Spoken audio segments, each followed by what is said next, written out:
About the situation in Los Angeles, California. Have you heard of the place? Where I've deployed thousands of National Guard troops and hundreds of Marines to protect federal law enforcement from the attacks of a vicious and violent mob. And some of the radical left, they say, oh, that's not nice. Well, if we didn't do it, there wouldn't be a Los Angeles. It'd be burning today, just like the houses were burning a number of months ago. Generations of Army heroes did not shed their blood on distant shores only to watch our country be destroyed by invasion and third world lawlessness here at home, like is happening in California.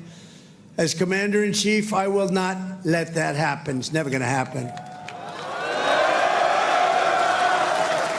What you're witnessing in California is a full-blown assault on peace, on public order, and on national sovereignty carried out by rioters bearing foreign flags with the aim of continuing a foreign invasion of our country. We're not going to let that happen. Remember, millions of people were allowed to come into our country totally unchecked and unvetted by stupid people or radical left people or sick people.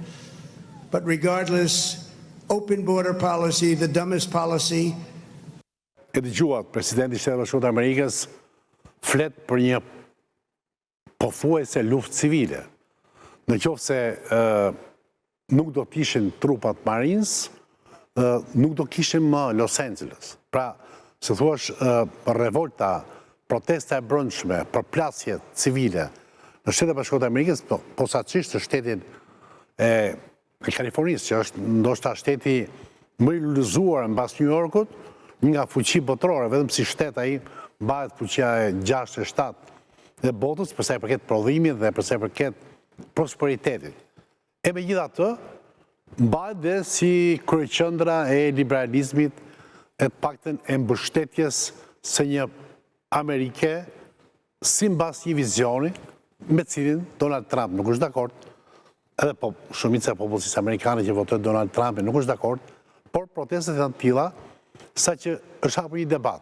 A duhet të shkonte ushtria? A duhet të jepesh këtyre protestave forma një lufte? Sepse kur shkon ushtria do thotë që kemi një gjendje të jashtëzakonshme. Kur kemi një gjendje të jashtëzakonshme në një përplasje civile, do thotë kemi rrezikun, siç tha presidenti Trump, të degenerimit në një luftë civile. Pra do shfarosë Kalifornia. Apo kemi atë që thotë opozita dhe liberalët Amerikanë që jemi në paradhomën e pasionit diktatorial të Donald Trump. Fjalë të mëdha për të Bashkuar të Amerikës, ku sigurisht për fat mirë të njerëzimit dhe vetëm të Amerikës nuk ka patur asnjëherë diktatura.